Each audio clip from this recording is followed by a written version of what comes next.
Sainte-Terre, une ville de l'Abitibi-Témiscamingue, comptant maintenant près de 3000 habitants. Cette ville accueillante et chaleureuse possède un territoire d'une superficie de 16 524 km², ce qui la place au 3e rang des plus grandes villes du Québec. Son immense territoire compte un grand nombre d'espaces à perte de vue, de lacs et de rivières, pour y pratiquer toutes sortes d'activités, tant estivales qu'hivernales. Mais il a fallu qu'elle commence quelque part, voici son histoire. La ville de Sainte-Terre porte le nom d'un officier de Montcalm qui a pris part à la guerre de 7 ans. Sainte-Terre a pu se développer rapidement grâce au CN qui n'avait pas le choix de passer par Sainte-Terre puisqu'elle est la porte de l'Abitibi. Au début, Sainte-Terre n'était qu'un petit village avec peu d'habitants. Ce petit coin de pays servait de poste de traite pour les Amérindiens et aussi aux gens qui s'échappaient de leur ville pour venir se réfugier. Comme vous pouvez le deviner, Sainte-Terre n'était pas son nom initial. Elle portait le nom de Nottaway. En 1914, beaucoup plus de gens arrivaient dans le village grâce au train, mais celui-ci n'était pas encore très populaire puisque les habitants utilisaient encore une chaloupe pour traverser la rivière Belle, qui est un atout très intéressant encore aujourd'hui. Nottaway changea de nom pour Sainte-Terre en 1920. Durant l'année de 1926, le premier train de passagers quotidien venait porter le courrier aux habitants de la ville. Grâce au CN de Sainte-Terre, depuis 1930, le train de Val-d'Or et de Rouen se rend désormais à Montréal.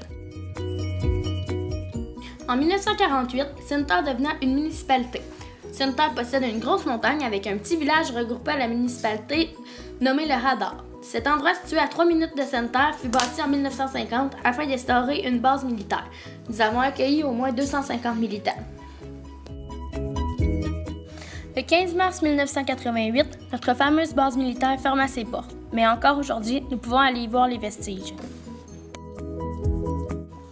En 1956, Sainte-Terre prend désormais le titre de ville. En 1958, la ville instaure un poste de pompier pour subvenir aux besoins de la société en croissance.